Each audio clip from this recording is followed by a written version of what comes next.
The first rule in grip sport is you tell everyone about grip sport. Crushing, pinch grip, thick bar, wrists. If the best guy in the world can't lift 100 pounds on it, I don't give a shit about it.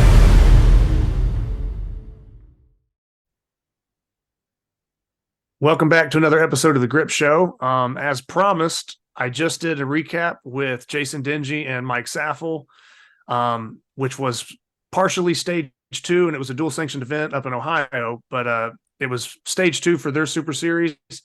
And now that we have all the results in from the Super Series, so stage 2 is completely wrapped up. So stage 1 and stage 2, both parts of the Super Series for Armlifting USA have wrapped up. I have Eric Roussin here with me to just kind of do a recap and break down these results. So Eric, welcome to the show. Thanks a lot, Zach. This is going to be interesting. I think with a couple hundred competitors, it's a lot of stuff to get through, but I think there's a lot of interesting stories that we can get to. Yeah, and you're kind of one of my first people as a go-to for this type of deal, just because I mean you're very well known not only on the competition side of things and performing very well, but you're heavily involved in, I guess you could say, like stats and keeping track of records and things like that, whether that be arm wrestling or arm lifting, grip sport, the history of those type of things, databases and stuff like that. You're very familiar to that. So you're a good person for a recap and a breakdown because you kind of know your way around all this stuff. So with, I guess both stages kind of wrapping up, probably like to lead in with the women. And I think one of the things I've noticed from the past years, I did the first 2 years of the Super Series and I didn't really compete in this one. It seems like they kind of opened it up and added in a few weight classes for some of the lighter weight people. I don't know if they've always had a 60 kg for the women. And I don't know if they've always had a 70 kg for the men. Some of this was actually my doing. Okay. I've been getting a lot of climbers joining the sport, and they noticed initially that there's, I think it was like the 80 kg was the lowest class, and they're like, well, and same with the women. They're like, why is the lowest class so high? So I just reached out to Ricardo. I said, I have some new climbers who are looking to compete. Would you consider adding other classes? And he was on board right away. Like the next day, he had added like 5 or 6 classes. So there's more masters, more lightweight. So I think it's all great for the growth of the sport, for attracting new people. So as when we get to some of these classes, some of the lighter weight classes, especially the men, like half of the guys are from my venue. So, but I think that's definitely a step in the right direction for overall numbers and continue to grow the sport. So I was very happy about that. Even if not every class will have money or whatever, I think what's more important is people want to compete with people of equal weight, or, I think that's a big factor.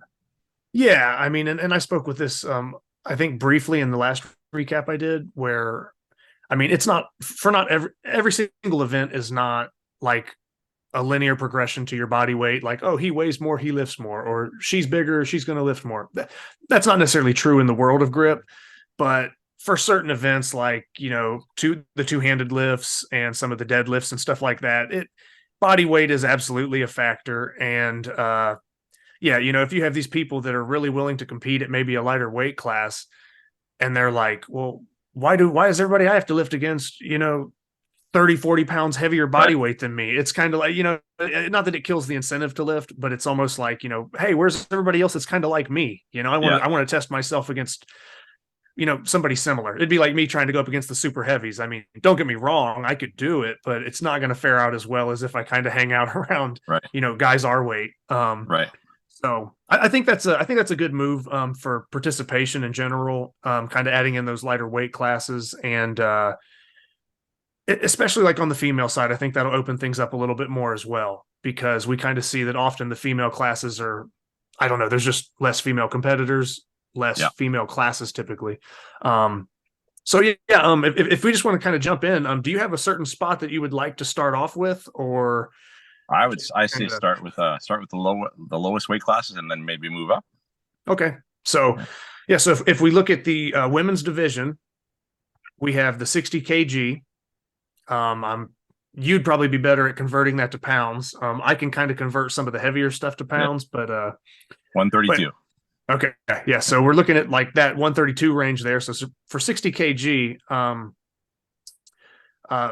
first place was Grace Van Hoy.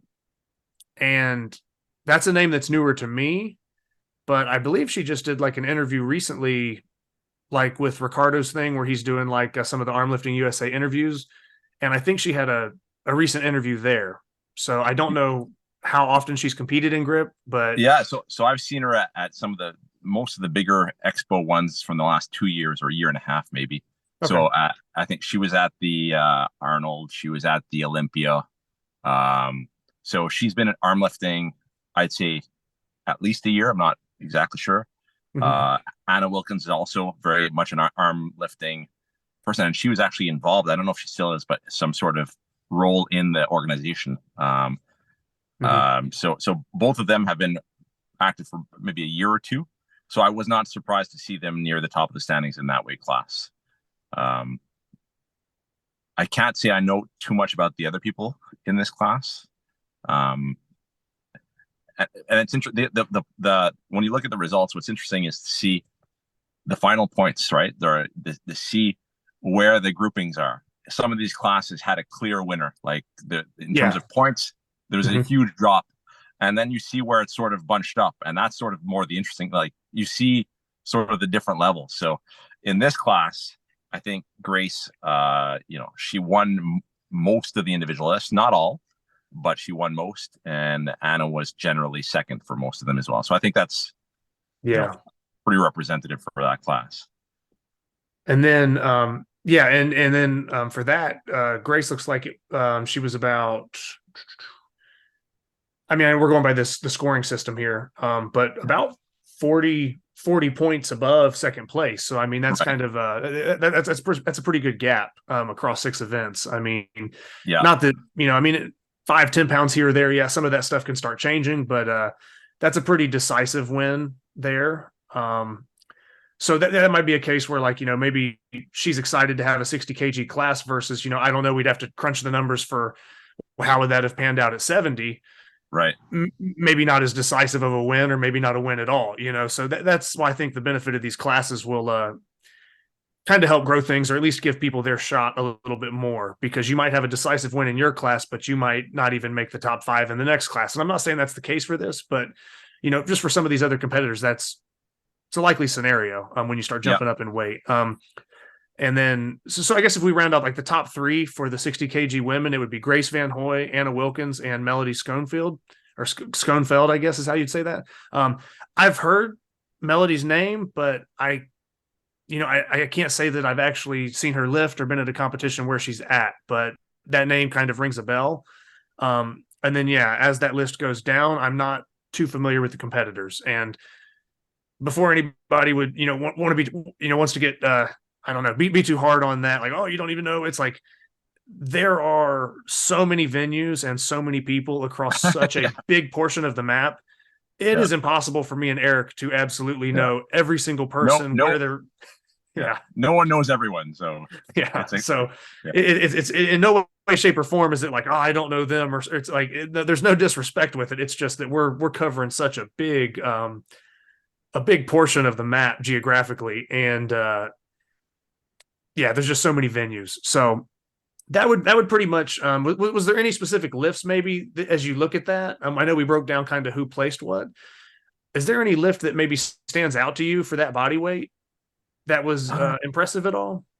Not that any of it's not impressive, but I'm just saying, is there anything that really jumped out, like on whenever I see somebody get, like, I see that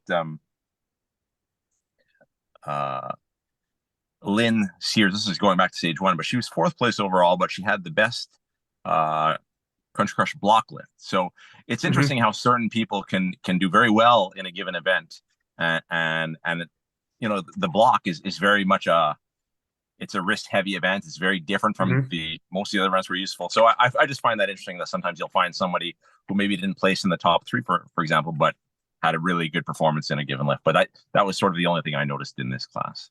Okay. Yeah. And that's a case where, like, if you see somebody that has that event win, I mean, maybe they have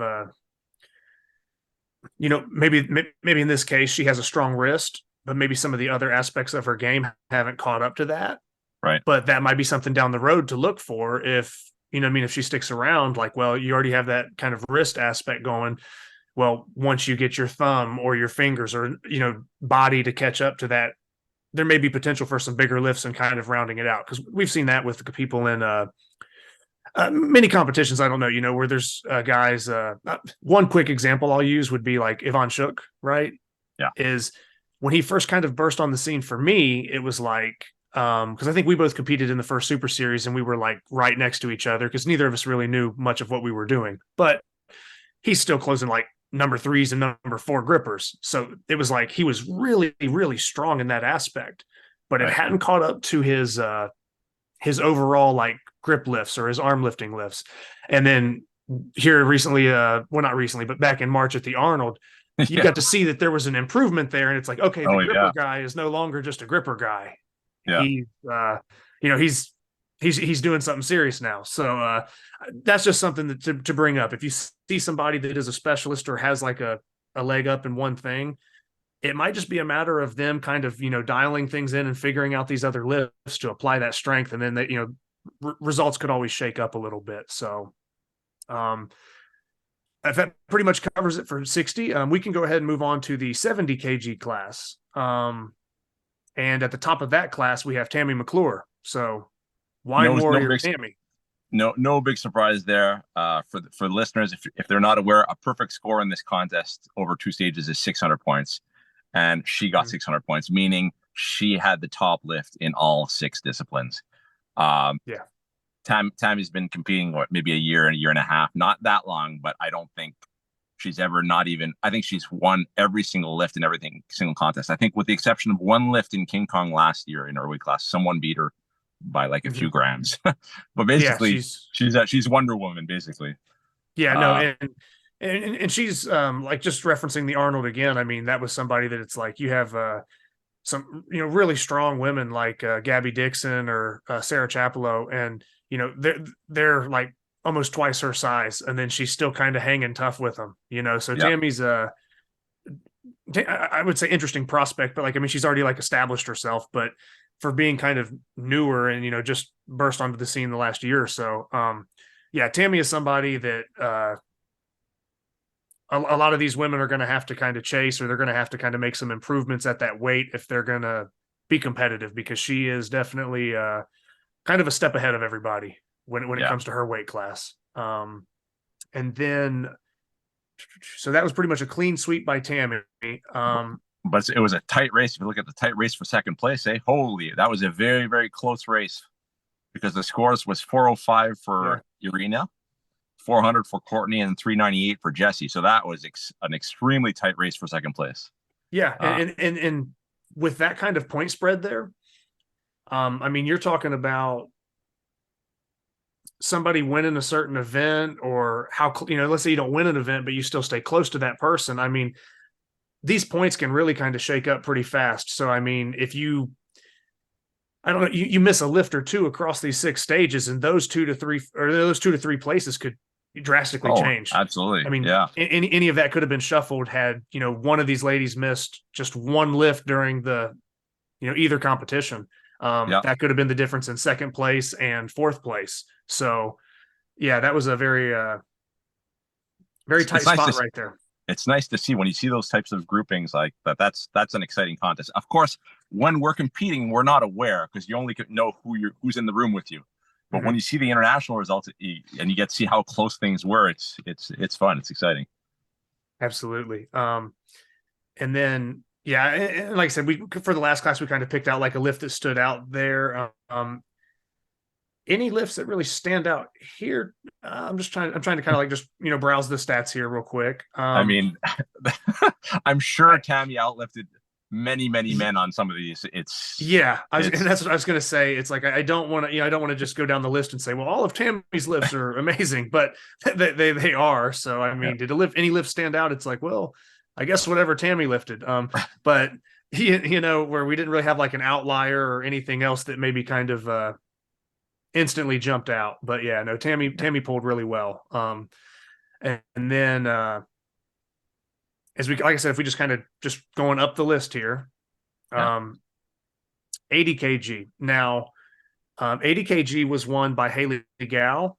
Yeah. And Haley is fairly newer. I want to say that her first kind of intro into the scene was, I think she won the open class for the Arnold for the women's division. I believe, like I said, forgive me if I'm wrong, anybody, but I'm pretty sure that with the Arnold, they typically do like the professional divisions or whatever Friday, Saturday, and then they have the open on Sunday. I don't know. Maybe that's something I could talk to her about at a later day, but I don't know exactly what inspired her or got her into that arm lifting debut. But I'm pretty sure she won the open division for the women at the Arnold, and that was kind of her, arrival, I guess we could say. Right. So to see her at the top again through these stages, maybe not a big shock, but like, go ahead. Yeah, go ahead, Eric. She as well almost had a perfect year, like 593. That's a good score. Yeah, I mean, you're talking 593 points out of 600 total. So I mean, there's, very little error there, or very little screw ups. You know what I mean? To give somebody else a shot to kind of jump in there. When you get 593 out of 600, you're really not giving any. I mean, the other person or second or third place would almost have to have like the like a couple events of their life to basically stay, even stay close. Just kind of breaking that down. So like I said, Haley winning that. If I go farther down, like I said, and that was separated by about 20 points, and then as you drop down, it's separated by about 50 points. So as you go down, right. And Christina, I think she's been around approximately the same amount of time. I think less than a year, but she also did very well. Sarah, who's been competing a bit longer, but a consistent performer, third place. Michelle Collins, she's from Alberta, so she's a Canadian. She did a couple of contests this year, so I'm happy to see her do so well. And Jessica as well, another fellow Canadian, rounding out the top 5. So I do think Haley and Christina are sort of they're the top performers in that class right now. But there's a lot of people who are hot, who are climbing. Yeah, no, for sure. And something else is just kind of jumping out at me real quick here too. And like I said, I'm kind of just doing this in the moment. We talk about this sport being kind of inviting to like all parties, you know what I mean? We get rock climbers, we get anything from, power lifters, strongman, arm wrestlers, fighters, grapplers. I mean, it's a really, kind of a mix up of everything.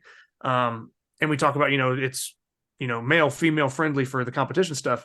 Another aspect that I think is interesting here when I look at this list is that the oldest competitor in this division was 61 years old.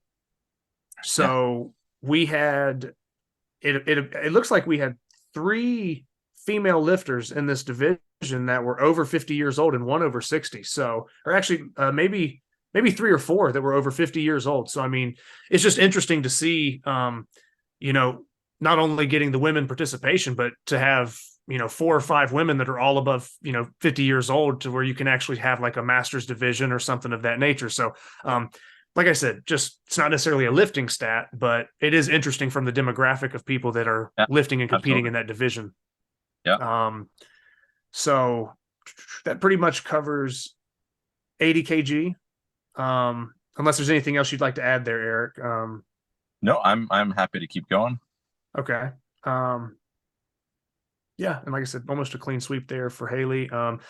Then we jump down into 100 kg. So, once again, top in this division, not a stranger to arm lifting, is Ashley Muncie.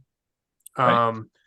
And if I look at the overall score, pretty solid overall performance, with 582 points out of a possible 600. So you're talking about another pretty solid performance where there's a pretty big gap between a bigger gap between first and second, but then once again we start getting a little bit tighter with that second, third, and fourth place. Right. So Ashley is very pregnant right now. So this is not her regular weight class. So I think that's even all the more impressive for her to win at 100 kg, because she's 7 or so months pregnant. It's impressive. And I feel like I might have known that, but yeah, I would not have brought that up if you hadn't kind of jogged my memory there. Because yeah, I mean, it's technically the 100 kg class, but here for the weigh-in, it has 87.3 weigh down. So I mean, that's clearly well under the 100 kg limit. So you definitely see that's kind of her lifting up a weight class there. Yeah. Kathy Facey, she's part of my training group. So she had a great performance. I'm really happy that they added that 100 class, because that's her class. So it's so that, and for her to finish second overall, I'm really happy for her. And she's pretty consistent. She doesn't really have any weak areas, so that was good to see. Jen taking third. Have you met Jen? She was at the were you at the Olympia last year? I can't remember. I was not at the Olympia. I've only done the Arnold. The last 2 years for the Arnold. But no, I've heard Jen's name mentioned through Tammy McClure, who we just spoke of earlier. She kind of mentioned, I believe she was in college with Jen, and I think Jen lives in the UK now, but yes, she was kind of bringing her up as like, a training partner of hers in the past, where they kind of had trained and stuff like that. So I have not met Jen, but I'm familiar with the name, and a lot of people have kind of spoke highly of her on that female side of lifting. She's a very high energy performer, so she's a lot of fun to watch lift, because she gets, she yells and she gets all into it, so it's a lot of fun. Yeah, that's kind of what Tammy, I think, was bringing up on a recent show that she did. She did a Grip Sport Latino with Poncho, and she was mentioning Jen kind of like, smacking herself or doing whatever to get kind of hyped up and yelling and screaming. So that's where I've heard that name. But like I said, I don't know that I've seen Jen lift in person or anything. Sure. But it's another one of those names that we've I don't want to say kind of a staple in the placings, but for sure. Maddie Gray, she took fifth. She's she's 17 years old. She lives out in Saskatchewan, and so that's great performance, top 5 in the class. So I was happy to see that. Yeah, and anytime you take somebody that is I guess teenager or just that young. I mean, sometimes it takes years for some training to kind of kick in, and for you to really fortify your grip strength and get to a point where you're I don't know, where your baseline is just strong and competitive. So to have somebody that young already kind of jumping in that mix and being right there in the top 5 with some of those other women, like I said, it's probably a really good sign for the future. Yeah. Moving forward. So, and as far as anything else on that, and then we pretty much would roll into our last weight class for the females, which would be the 100 kg plus. So, and looking at that real quick, another perfect score. I was gonna, a perfect score there. Now I know that I have seen her lift. I might mess this name up. Eric, do you know how to pronounce this name better than me? Probably not. Okay. Because Marja Larry or Larry, I assume that's how it would be pronounced, but I believe, is she from Finland? I think she is, yeah. Because I believe she trains with the Finland crew and some of those people, or I've seen her at least travel with them. Yes. So Marja Larry would probably be my best attempt at pronouncing the name. But I don't have everybody on hand just to tell me how to say their name. So that's my best go at it. And that was a clean sweep. And then right behind that would be Melissa Denji, who was at the EOGC event that I was at. So I got to see her lift there for that performance and everything. So Melissa had a pretty good day and lifted well. And then Hannah was close behind. So second battle for second there too, eh? Hannah 502, Melissa 507. So very, very close. Yeah, that could go either way. But another clean sweep. So clean sweep, but with a close second and third, and then it really kind of dropped off after that. Right. Points wise. So yeah, but I would say that's a pretty good showing. I mean, I'd have to go back in and look at other years past, but for Super Series, that is that's probably a pretty good showing on the women's lifting side, I would have to say. Yeah, I mean, if what is this, at up close to over 40, I think, 40 or 50, somewhere between 40 and 50. So if the average class size is 8 or 9, I think that's great.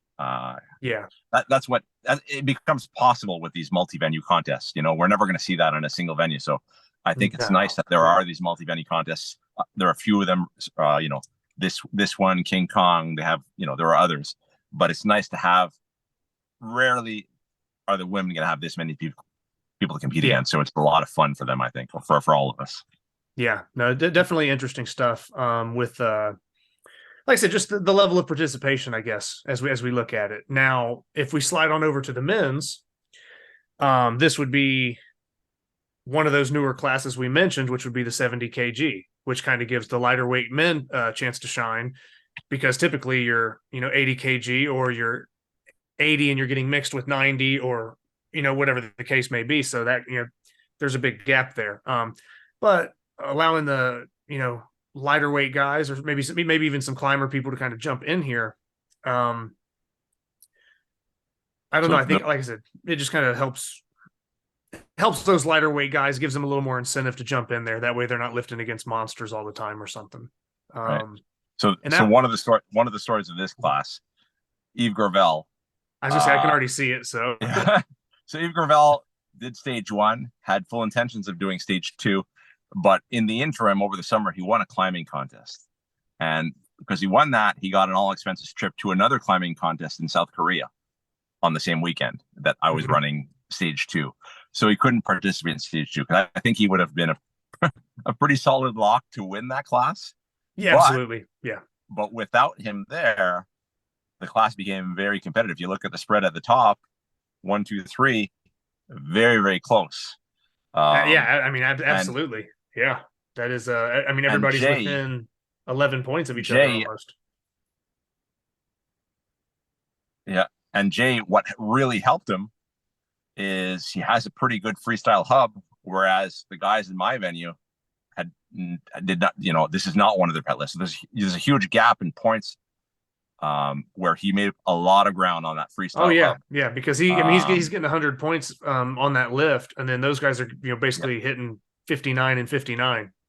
Right. So I mean, they're dropping big points right there. Yeah. So Jay, because after stage 1, Jay was in 4th, and now he catapulted to 1st.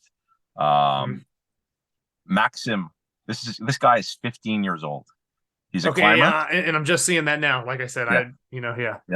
He's 15 years old. He's a climber. He started competing with us I held Canadian Nationals in April. That was his first contest. And he really impressed.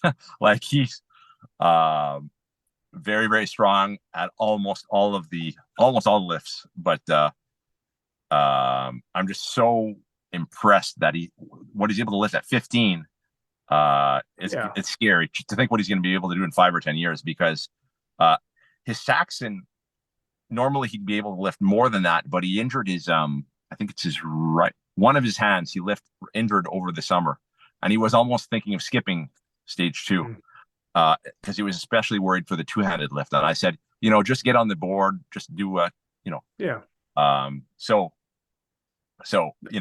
he still got a second place. Yeah, say you end up in second place, as opposed to pulling out, and then you probably end up lower down 6th or 7th at the bottom of the division. So it's sometimes it's not ideal to compete when you're injured, or if it's something really detrimental. But like you said, if you can just get some points on the board, you never know how some of these things are going to shake up. So that move played out pretty well there for him. And Andrew's, and also the guy from my venue, he was the lightest guy in the whole contest. I think he was 100 and I don't have the figure in front of me, but about 130 pounds. And this is also his first year competing. And, I think he put up some solid lifts across the board. He's also, if those of you who don't know Andrew, he started a grip company called Nemesis Grips. You can find it on I've seen some people sharing their, reposting their stuff and seeing some of the stuff they're doing. So, so that's him, Nemesis Grips. Okay. Okay, yeah. And is that located up in Canada somewhere, or? Yeah, he's local Okay. to me. Yeah, so Okay. so because we didn't have any Lucas Raymonds of that type up in Canada. So it's now we have at least some local connection to for some of this stuff.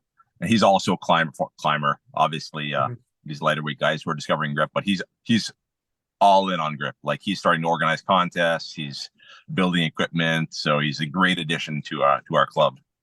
Okay, well, I say from the female side and the male side, it looks like these lighter weight climbers that you're kind of speaking of. I mean, it looks like you guys in Canada are really, I don't want to say like dominating the lightweight classes, but I mean, you're at least bringing in the numbers and kind of new prospects right there. So that's that's probably an exciting development, because I feel like a lot of the Canadian lifters, at least that I'm familiar with, are bigger guys.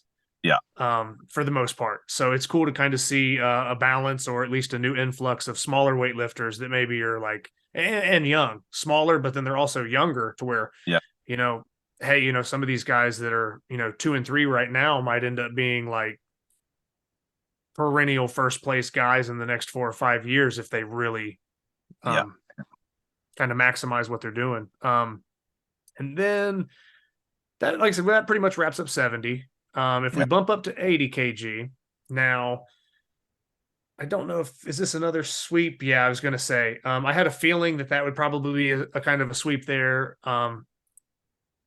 I don't want to mess the name up. I've always said Johannes Lampinen, from Finland. I've talked to him on Instagram numerous times. I know it's like John Lambo on there. It's like his tag name or whatever.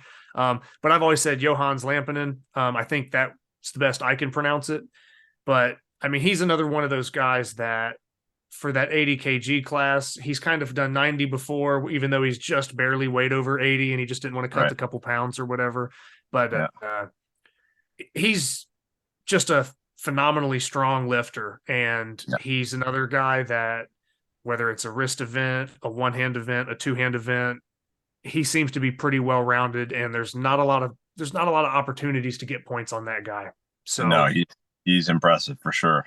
And you know, clean sweep, you won all 6. So and a lot of us we were sort of wondering, would he do the 90 kg this year? Would he do the 80? Because I know he's right on the border. But this year he did the 80, and And then from there, second place, we have Will. I was going to say William Reed, but Will Reed. And Will is one of those guys that is kind of, I mean, he's been very active, and he's done a lot of competitions, and I know he's pulled some really good numbers on Saxon. It just happens that Johannes Lampinen pulls a great Saxon as well. So, you know, Will's pulling very solid numbers across the board. It's just one of those deals where you end up with that guy in your weight class that is just like kind of a phenom, because it's, I mean, it would be like guys lifting, like, I don't want to say on the GSI side, but like if we reference King Kong, it's like a Ben Cassi or something. How Ben Cassi's lifts, he's such a light body weight, but his lifts will carry him through the next 1 or 2 weight classes above. And Johannes Lampinen is very similar to that. So it's like, if you're in his weight class and you're coming in second, third, or fourth, you don't necessarily, you know, it doesn't mean that you're bad at grip or, you know, lifting or anything, because that guy is just, he would almost fare well against numerous weight classes above him. So Will taking second place there. And like we said, that's a sweep. So no one really got to him. Now, for second and third there, about a 50-point gap there. So really, it doesn't look like it really gets super competitive in that division until you kind of get into like the 3, 4, 5, 6 positions. So those first 2 guys are kind of, I don't want to say like in their own kind of league, and then there's a drop off, and then it's a little more exciting. Statistically. Stefano Fortuny, that's another guy that trains with me. Okay, I was going to say, because I did lift with him at the Arnold this year, and that's a name that I remembered. So I'm just trying to look at anybody else. I think for the most part that would. That would pretty much kind of sum up the 80 kg class. Like I said, you have a couple of the top two guys are very strong and kind of a little bit ahead of the pack, and then as far as everybody else, they're probably pulling pretty good numbers. It's just like I said, you're kind of running into two guys that are just that notch above. Right. And it might just take some training or different event lists to maybe close that gap for future stuff. Then let me see. 90 kg would be next. So we're talking 90 kg, 198 pounds, which that's where you competed. So do you kind of want to break this down from your perspective? Since, I mean, this is like your weight class, that you're in, instead of listening to me ramble on about it. If you just want to kind of maybe break down what you thought as you were lifting and how you felt with your numbers and, how things kind of panned out. What was kind of like your thought process going through that competition, through those stages? Yeah. So I decided to compete at 90 this year. Last year, I was competing a little heavier weight, but I decided to go at 90 this year. Stage 1, I was pretty happy with my lifts. And then it just so happened that Devin Lee lifted just a bit more than me on all three of them. So I started stage after stage 1, I was in second place. And I looked at the stage 2 lifts and I'm like, oh, well, that's probably a better mix for me, as relatively speaking. But I didn't know if I'd be able to make up the necessary ground. But it was a challenge I was looking forward to. And I sort of can't really complain about all of my lifts in stage 1 and 2 are I ended up sort of where I expected to end up, with one exception. I'm not sure why, but the Saxon bar, it just didn't feel grippy to me on that day. So I felt like I underperformed. I performed below what I normally would have done on the Saxon. So although I made up a lot of points on the hub, I just couldn't. I couldn't make up the ground. So I got closer. I won stage 2. If you look at just stage 2, I finished first in the 90 kg for stage 2, but it wasn't enough to overcome Devin Lee. Devin Lee is just another strong guy. He doesn't really have many weaknesses, and he's a very consistent performer. He's well, I had to lift against him because you did 100 at the Arnold and I did 90. Yeah. Right. We kind of switched places now, where I think I'm in kind of like a little bit of a heavier mode, and you're back down to a 90 kg. Right. But yeah, I had to lift against Devin Lee Brown there, and it was just kind of effortless for him. He just rolling handle lifts, just his thick bar. And even when you get into, like I said, some of the pinch events, you can see that there's some probably even some better lifts, some improvements that he pulled there, because both of you guys were right around that 230 pound mark or 104 kg for the Saxon. So, that might have been a spot where, like, oh, if you're going off what he pulled at the Arnold, it was closer to like a 220, which would be 100 kg.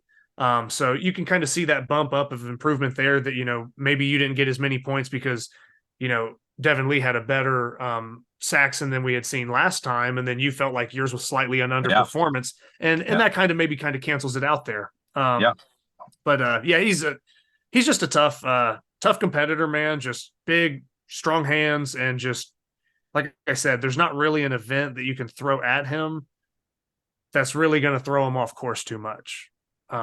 Maybe if you got into some weird key pinch type stuff or something like that, but for like your real big general strength lifts, all around strong guy. So that was you guys at the top there, and then Nick Mans and Steve Nutchins. Is that the proper pronunciation of that name? Yeah, I think so. Yeah, Steve's also a Canadian. He's in Alberta. I know him from the grip board. Is where I first saw him, because he's closing a lot of big grippers on the grip board and stuff. So I'm familiar with seeing him on there. But let me see real fast. And Ryan in 5th place. He's also another Canadian. So we got Canadians. We got three of the top 5. Pretty good. No, yeah, definitely very good. Because I was trying to see how close that. Like I said, close between you and Devin Lee Brown, and then big drop off, and then really kind of spaced out for the most part all the way down. So it kind of just consistently dropped off from that point. But yeah, did you feel overall pretty happy with your performance? Is it a matter of like, okay, maybe there's a few lifts you could have done better, but it's just a matter that like, okay, Devin Lee showed up and pulled what he did, and you pretty much, yeah, we could complain over 5 pounds here and there, but it's just, what can you do? I felt I had a good year. Like I said, it's rare that you're going to be happy with all 6 of your lifts. You're always going to think, oh. And who knows? Maybe Devin Lee underperformed from his perspective on 1 or 2 of these lifts, right? So I can know that for myself, the Saxon is the only one that I was slightly disappointed on, but other than that, he was the stronger man over this series of events. So hats off to him. And it's good to kind of see him competing regularly, because that's a name that I had seen like on old leaderboards and had kind of seen a while ago, and then I don't know if he just kind of took a couple years away from the sport. But then he does. He does so many different things. He's competed in bodybuilding. He does some martial arts. So he does grip. He's done. I've seen him skateboard. I've seen him do skateboarding. Yeah. So he a lot of random stuff. Yeah, a lot of stuff. Yeah. So, but it's good to kind of see him. Hopefully, he'll stay active. Actively competing. He'll definitely be in Orlando because he lives in Florida. So he's okay. He's going to be at the Worlds. Okay, awesome. Yeah. So. That'll be good. Like I said, it's just exciting to see those stronger names, especially when they've been around for a while. It's just nice to see them sticking with it and just keeping a high level throughout the weight classes. And now, if we jump up to 100 kg, so we're talking 220 pounds right now. No stranger to the grip world at all. Thomas Larson taking that weight class, and not only did he won that pretty decisively. Yeah. I mean, 591 out of 600 total points.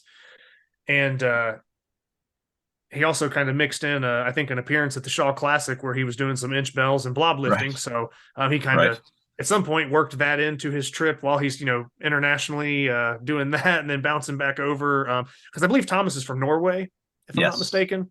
Yes. So he was probably pretty busy there, bouncing between the stages and then maybe throwing that little thing in there for the Shaw Classic. So yeah, Thomas is just someone that I've seen his name around for a while and have got to see him lift a couple times, and he's always up there in the top of those lists. And then is Saxon in particular has always been one of his strongest events. He lifted 115. He's lifted more before, I know. And yeah, the only lift he didn't win is the hub with his I think Jouni Koponen. I think he's from Finland. So that's the only place where he lost a few points. But other than that, yeah. And third place being Dustin McFarlane, right? Which is I believe Shogun Grip is typically what he goes by. I'm naming some online stuff, but like. Right. I think he's like Shogun Grip or Shogun of Grip. But I've seen some of Dustin's lifting and stuff like that. So I mean, he's a very strong competitor, and you usually, I'm pretty sure he's done all the Super Series, and you can look in the top 5 or 10 or even higher, and his name's usually kind of in the mix somewhere. Yeah. And then if I drop down to 4th place, Travis Winan, that's Travis lifts out there with Will Reed and some of the West Coast guys. So he's one of those West Coast lifters in California. And I kind of found it interesting that Travis came in 4th. Now I'll say that because I know Travis he's a taller guy with a big frame. And from what I've seen of his lifts, Travis does well on thick bar. He has big hands. So like the axle, the fat grips deadlifts, rolling handles. He's very strong on rolling handles. But one thing that's kind of, I guess, bothered him or been an issue, he pulls well on like the Hilton V-bar lifts. So it's like thick bar and V-bar. Travis has really always pulled pretty high numbers, but his pinch is what's kind of prevented him from really, I think, kind of breaking through into higher standings. And just curious real quick, if I stay on track, he pulled just under 200 on the Saxon, but I still think it says 90 kg, I believe, here for him. Yeah. So he's still pulling under 200 on the Saxon, or right there at that 200 mark. But in this case, like, I mean, if he could get that number to 220 or 225, I mean, you're there's a lot more points he could be making up, but I believe even with that being right around 200 pounds, I believe that's probably one of his better competition lifts for Saxon. So, like I said, it's just showing that somebody that has these other strengths, maybe in the V bar or the thick bar lifts, and maybe pinches a weakness, but I think he's trying to work on those weaknesses and kind of climb up. So I would say that's partially responsible for him putting up a 4th place performance. Whereas if he kind of neglected some of that pinch stuff, you might have seen him down 8th or 9th or something. And then Rob, what were you gonna say here? Yeah, Rob McMurran. So he came to my venue. He's masters competitor. He's 50 years old. Super strong, right? He was in neck and neck with me throughout stage 1 and stage 2, all the way up to the hub. And he just hates the hub. He's not comfortable.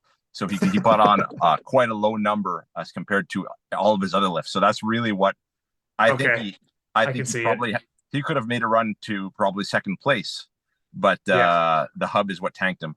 Wow. I can see that. 50. He got 51.9 points. So yeah, I mean, so his Saxon, he got 240, 243 around at my contest, but he's almost locked out 255 at Canadian Nationals. So his Saxon is very, very strong.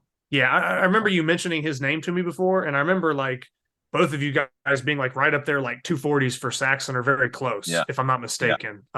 So that name definitely stood out to me.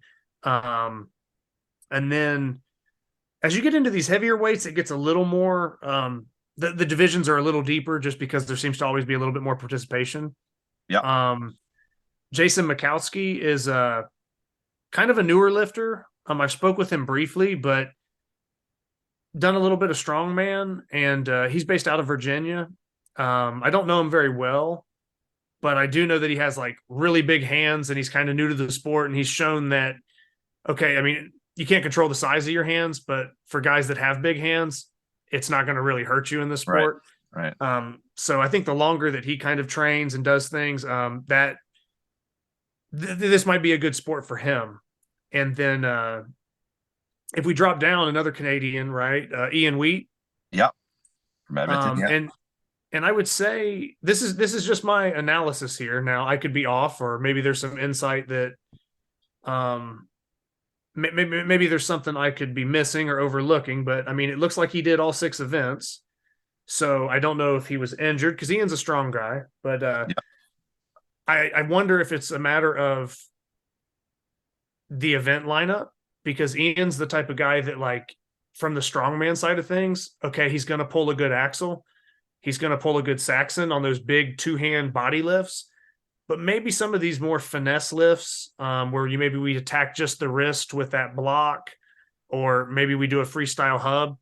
As a all-around grip athlete, I would classify Ian as being more body dominant and not necessarily super well-rounded at all aspects of grip. So for him to have placed so high in past competitions, I think this 6-event spread, what probably accounted for him coming in 7th would probably be the fact that, like, okay, yeah, he's going to perform well on the fat grips deadlift. Those bigger kind of I guess overall body strength events. Right. But then you get into some of these little technical single hand events, and it's probably just a matter of, not saying that he's not strong in those, but it could be a technical issue. It just could be something he's not really training as often. Whereas the blue fat grips, it's like, okay, well, the guy's deadlifting all the time, so that's right up his alley. So this might just be a case of the event lineup could be responsible for him maybe not placing a little higher there. As I scroll down, there's some other names I'm recognizing, but then we start dipping into like outside of the top 10. And like I said, I don't want to ramble too much, try to keep this rolling along, because we just have so many different people to cover. But yeah, is there anything else in that class, Eric, that maybe you're seeing, or anything that really stands out to you there? No. Looks like it was pretty spread out after the first couple of after Thomas. It's pretty gradual steps all the way down. So it was a good mix of competitors. But no, I'm fine to move on. Okay, and then last thing I'll add with Thomas, I want to say he did like 110 at the Arnold in the past. Has he kind of slimmed down to make that 100 kilos, or was he always been roughly just close, or close to that weight limit?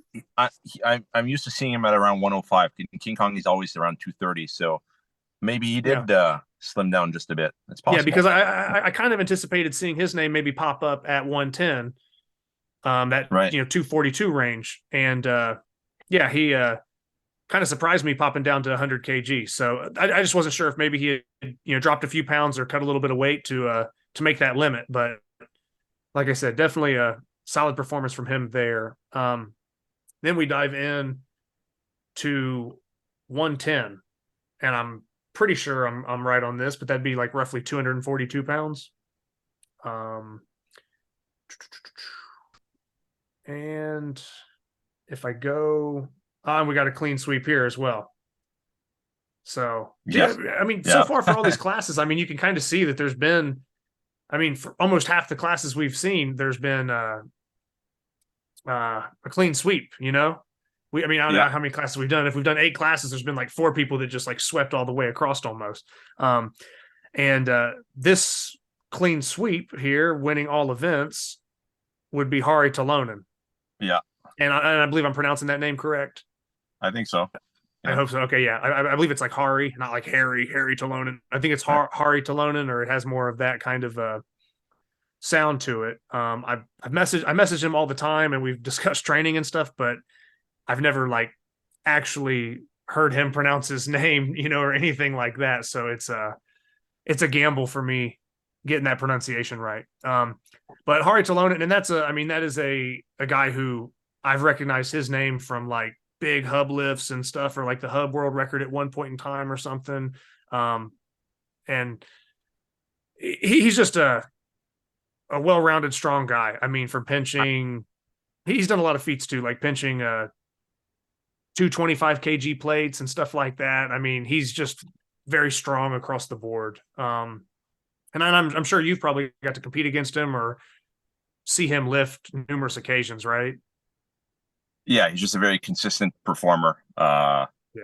He's been winning for many years now, so it wasn't a surprise at all for me to see him at the top of the standings in this class. And I believe for 110, I think he won last year.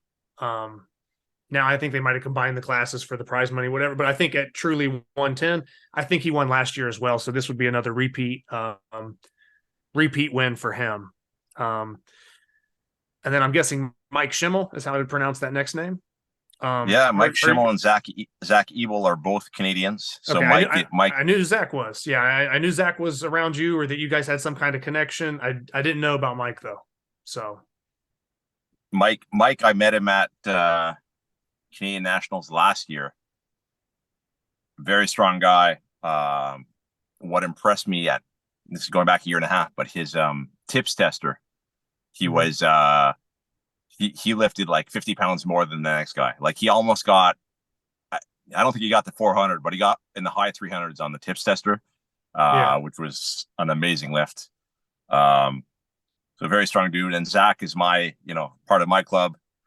He, to get another top 3 performance, I think it was great.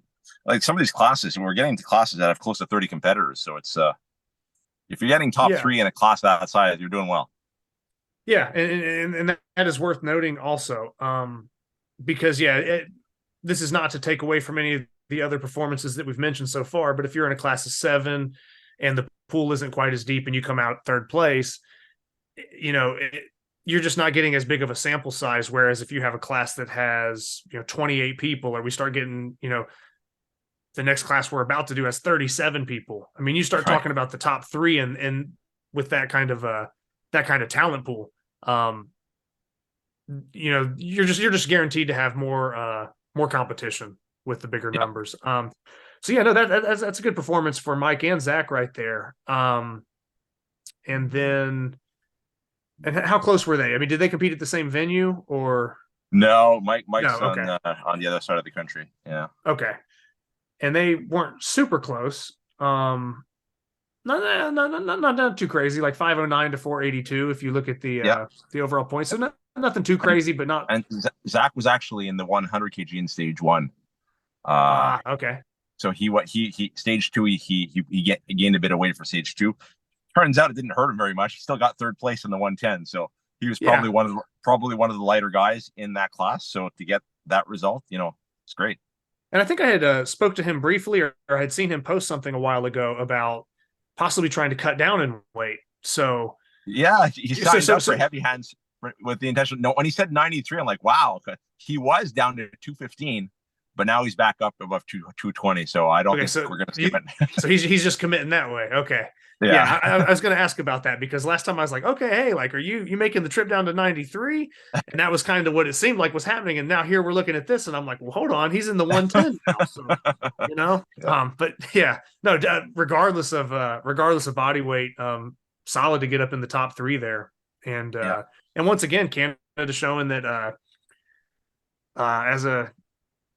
just a very, very, very competitive. I mean, like I said, most of these things we've named, or we're talking Canadian lifters. I mean, it's right there in the top 2, 3, 4, 5, or even winning certain divisions. So, Andy. The reason Andy's so far down, Andy Muncie got injured. Yeah, right. Exactly. So I get the impression that he did his Saxon bar one-handed. That's my impression. Okay, so he put a Saxon up. He put a Saxon up. Yeah. But based on the figure, I think that's a one-handed lift. Yeah, he probably did. So that would definitely be worth noting in this class, because absolutely, me and you are both familiar with Andy. We actually my first Arnold was competing against both you guys, and I took 3rd to both you guys. You won that. Andy took 2nd, and I was there in 3rd. So Andy is a guy that is very strong and has improved a lot of his lifts. And yeah, if anybody looks on the list and happens to see that Andy Muncie is lower, he probably did half that. Like you said, Saxon bar is probably a one-handed lift for that two-handed event. So I think he would have been fighting for 2nd in under normal circumstances. Yeah. But yeah, he had a bicep rupture just about a month ago. So. Do you know how he did that? Was that like a strongman deal, a lifting thing, or? He said it happened trying out some Highland Games. So I don't know the exact event, but he seemed to indicate that it was probably the same injury happened 6 years earlier, and he thought that with the amount of scar tissue, so there was probably aggravating factors, but it was the result of competing, trying out Highland Games over the summer. Yeah. So now with that being said, now. Yeah, maybe Andy doesn't take 1st place in that division, but had he been fully healthy, Mike, Zach, and him all right there for 2nd, 3rd, and 4th probably would have been a nice little mix up. Because Andy would definitely be right there in that mix. So that could have been really exciting. So it's kind of a bummer, I guess. I was very surprised that he even competed. I think it's great, but I was just surprised. But that's I'm almost positive that Saxon lift to 46 kg is a one-hand lift. He pulled it one-handed. Yeah. So Andy, if you happen to be listening in, we wish you a speedy recovery on that. Like I said, Andy's always one of those top competitors, and hopefully you bounce back quick from that injury. The only other thing I would bring up on here, Eric, would be as I'm looking through this, would be are you familiar with the name Tim Einstein? Yeah, I think I'm going to get a chance to meet him, won't I? Next, he's coming to Heavy Hands. Yes, he should be. Yep. Yeah. So Tim is based out of Virginia. Now Tim has ridiculous thick bar strength, and he's another one who maybe might drop a point or two on some pinch lifts or a hub lift or something like that. But what I'm noticing here is it doesn't look like Tim did stage 2. So Tim is down here in 18th place, but I think that if Tim does stage 2, he's another one of those guys that probably would have been right there in that 3, 4, 5 spot with Andy and those guys. Like I said, he probably has some improvement to do, like on a Saxon lift or hub lift, in that style of lifting. But for fat grips, deadlift, rolling handles, the guy is a problem for almost anybody. So I would that's just something that stands out to me when I look down there and I see Tim Einstein at 18th, and then I see those 3 zeros over there on stage 2. that's why. So I think Right. Tim would have very easily been right up there in the mix for that top 5 position somewhere with those other guys had he not missed stage 2 for whatever reason. And I don't know that reason, but just worth noting because Tim's a strong guy. Jumping ahead, 125. So as we jump up to 125, and we have a 73-year-old that won the division. Yeah.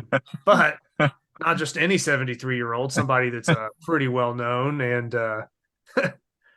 been around doing this stuff forever. Ode Haugen. So yeah, Ode looks like he took that one. So pretty incredible to still be hanging in there at 73 and outlifting all these other guys in their 30s and 40s and whatever else. And so yeah, trying to see the point. So this one, I don't want to say it's like super close, but these guys were all kind of separated by about 20 points. Well, no, actually, sorry. The first and second place were separated by about 20 points. And that's all because of the hub. Ode does not like hubs, and he lost a lot of points right there. And so otherwise, I think he would have won by even a larger margin. But yeah. Then as we move down, John's another very consistent performer. I feel he sort of flies under the radar a bit, but he's been competing over 10 years and he's consistent, and he's really, really good in certain events, and he doesn't really have any glaring weaknesses. So I'm not surprised that he managed to finish second. Yeah, and I've seen some of John's training. I've never really spoke to him or got the chance to meet him or anything like that, but I see some of his training stuff, and just like you mentioned, I mean, he's training all aspects of grip, and he seems to be well-rounded and been around for a really long time. So yeah, not surprising to see him up there at the top. And then third place, Mike Saffel, and he lifted at the venue I was at. So Mike pulled some pretty good numbers for him. Pretty much for, granted, we have different sanctioning bodies sometimes. So maybe one guy pulled a Saxon lift on a certain competition that wasn't sanctioned, but for if we just stick to Armlifting USA, I want to say that every lift that Mike pulled for stage 2 was a slight PR for him. And great. I think that is what enabled him to kind of bounce up, because I think he was like 4th place after the last stage. So I think him kind of, squeaking out a couple of those PRs and pulling some good lifts. And he mentioned that he hated the hub. He's not a fan of it, but he at least, didn't let it too much of a deficit. It didn't drop him too bad. Right. So he was still able to maintain and pull a good enough hub to kind of secure that 3rd place spot. So that would be our top 3: Ode Haugen, John Machnick or Machnick. Do you know how to pronounce that last name? I hate messing up names. I pronounce it Machnick. I think it's Machnick. Yeah. Okay. So Ode, John, and then Mike right there for your 1, 2, 3. And fourth place, Tremaine. So Trey, he's Canadian. He competed at my venue. He started competing a little under a year, and he's coming on strong. His first contest was King Kong, and he finished middle of the pack. Mm-hmm. But man, he had a good year. To finish 4th place in that class, his hilt was 117 kg. So he had some really good lifts. He also struggled a bit with the hub. He hadn't really trained it, so he lost some points there. But for him to get 4th place, I think it was a great performance for him. Okay, yeah, and then to round out the top 5, I guess, Jalen Worley. I'm not sure if you're familiar with him. Oh yeah, and he's coming to Heavy Hands. Yeah, he's going to be there too. Yeah. So online W Grip, but Jalen Worley, man, he is he's just kind of a brute, man. Like, he's just a big, strong dude, and like, his rolling handles are strong. He's pulled, I mean, good numbers across the board on several lifts. I think just being newer, as he continues to dial in his technique and get more time with these implements and these, different variety of lifts, he's going to be a super tough competitor for guys to beat. And this is a little bit outside of this realm of the competition, but he also just certified. Oh God, I don't want to mess this up now. Mash Monster 6 or Mash Monster 7. Oh wow. On the grip board. So I mean, yeah, so Jalen Worley, he's super strong on gripper closes. So I mean, he's a guy that like he's been killing the gripper stuff. But yeah, just so I don't misquote this real quick, I'm just going to double check that little fact. Yeah, MM6. So he says he was the 13th man to close the MM6. Okay.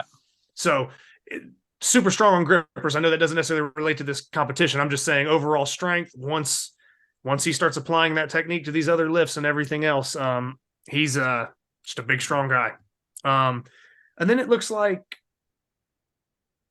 very similar to some of these other things. And I'm just going to say names that I'm familiar with. Like right here, we have Brian Rochelle is a Virginia lifter. Yeah. And then we have Tom McClure, which a lot of guys know Tom McClure. And then Justin Clifford, who performed very well at the Arnold the first year I was at. But it looks like all of them missed stage 2. So those are 3 guys right there that, they're probably right there at on the cusp of that top 5 level, or that, in that top 10 mix. Justin was second place after stage 1, so he would have mixed it up for sure. Yeah, absolutely. So it's just worth noting, like I said, when we see these guys placing so low because they only did half the events, it should be taken into account a little bit. So absolutely. But yeah, so that pretty much covers the 125. Then we get into the super heavies, so 125 kg plus. Now this was the results show that this was the tightest at the very top. Holy, 559, 558, 557. That's a close contest. I mean, everybody's separated by a point or less, pretty much. So, and it is all pretty familiar names.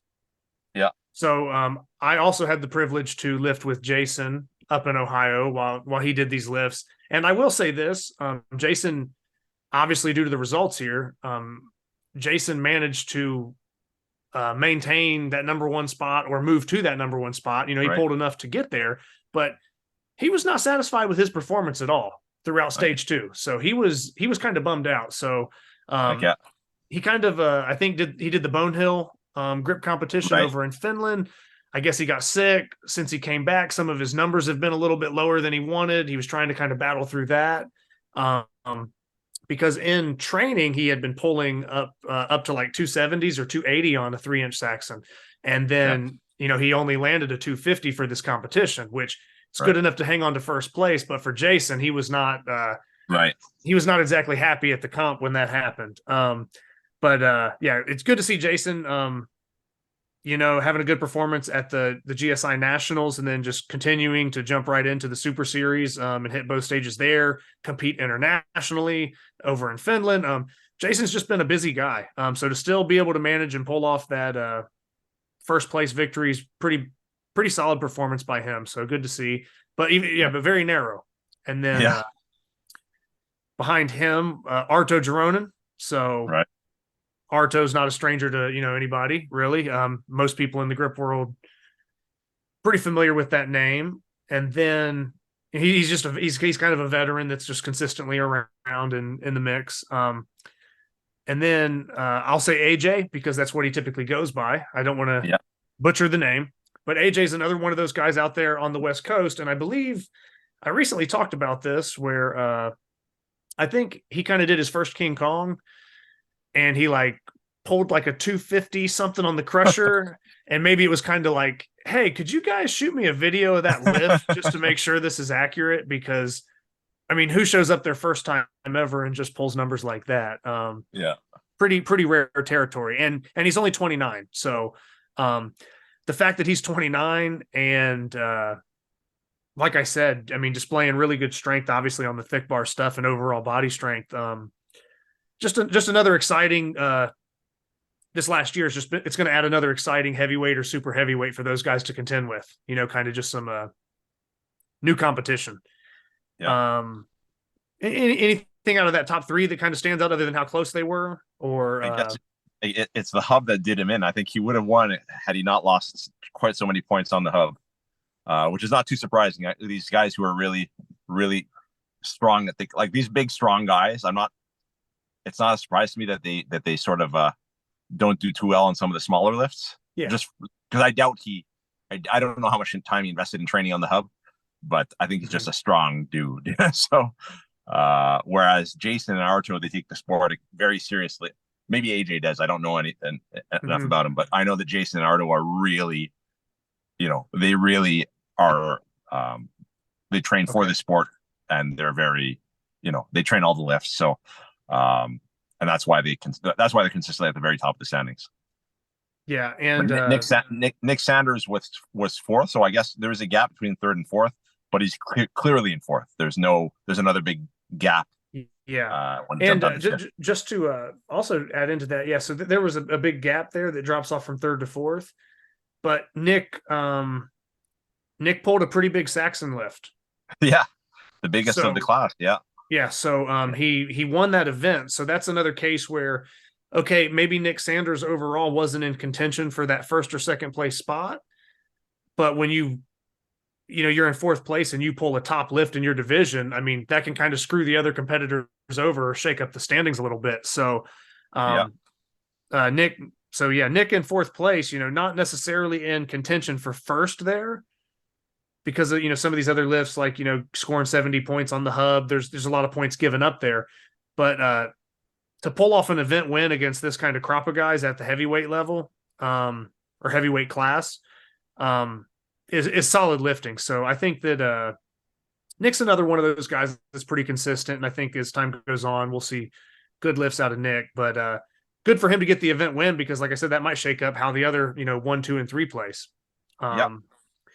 And Derek Hudson, I've heard the name. He's done. I think he was at the Arnold as well, lifting. Maybe that's where I'm remembering that from.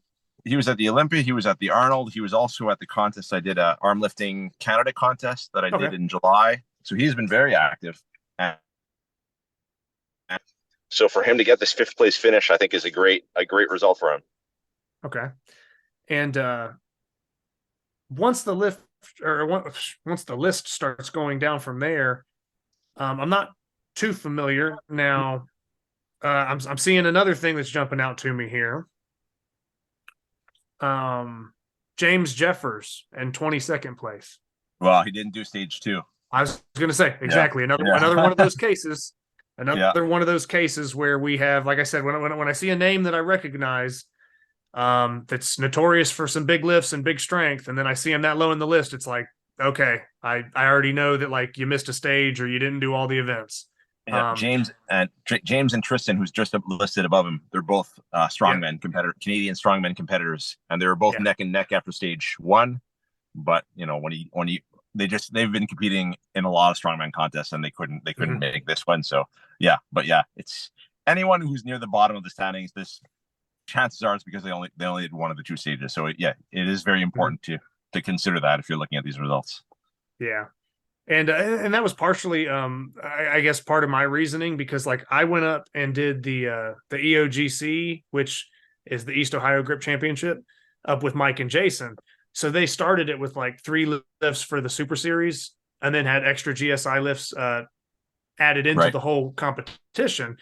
But considering that I didn't pull stage 1, I was like, well, I'll go ahead and pull the lifts for this individual competition's sake, but I don't really want to throw my name in the hat and just be 18th for no reason because I didn't do the competition. So I technically did do the events, but it was more for that individual competition and not so much trying to throw my name in this pool, or else we would have been seeing me at 100 kg down at the bottom somewhere probably and been like, oh, well, what's wrong with Zach? And it's like, well, nothing. I just missed a stage. So that was kind of my same approach. So I know how it is if you miss one of these stages and how these guys end up. So very easily explained. But yeah, that mostly rounds it out for that. So as a competition overall, or like I said, it's multi-venue, so we're not seeing every single event or every single thing that's going on.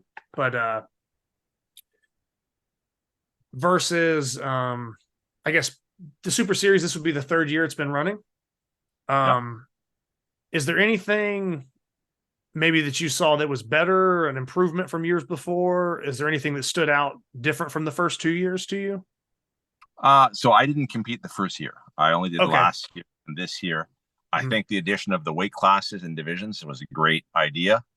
What the Super Series has going for it is it builds towards the invitations to the world and these other events. So I find that your Armlifting USA has almost a guaranteed level of attendance at the Super Series because everyone wants to go to the big show because they're a lot of fun. It's a lot of fun to go to the Worlds and the Arnold, and when the invitations are largely based on your performance in this contest, I think it's a great formula. I think the 2 stages, I'm happy it's not more than 2 stages because it does become hard to sort of commit. 2, I think, is manageable, especially because they're spaced out and there's flexibility as to when they're run within the month.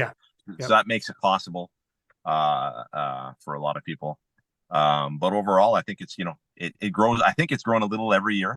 I was going to say, I didn't count up the top numbers of, the number of people in each class, but just basically looking at like some of these classes, like we talked about, 30 plus people or 28 people in a certain class. From my past experience, I did do the first 2 years in the Super Series. Okay. And to me, it seemed, like I said, this is just me eyeballing it, quick glance. I'm not,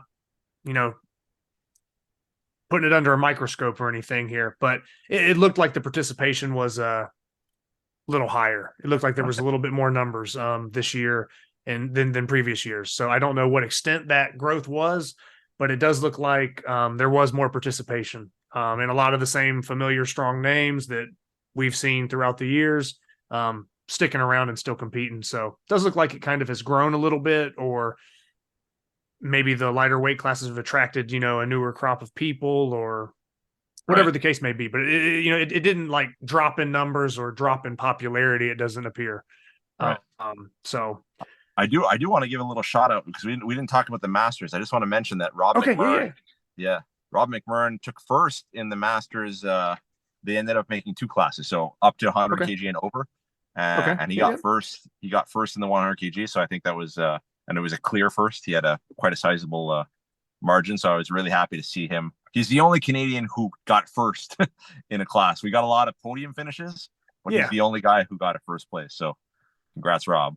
No, that's very good. And then I guess if we just kind of we don't have to extend it too crazy, but if we look at that next weight class up, it's Jason Dingy, Ardo Gironin, and Ode Haugen for the Masters 1, 2, 3. So those guys were kind of slightly different. Well, Ode would have been in the 125, whereas the other two are 125 plus.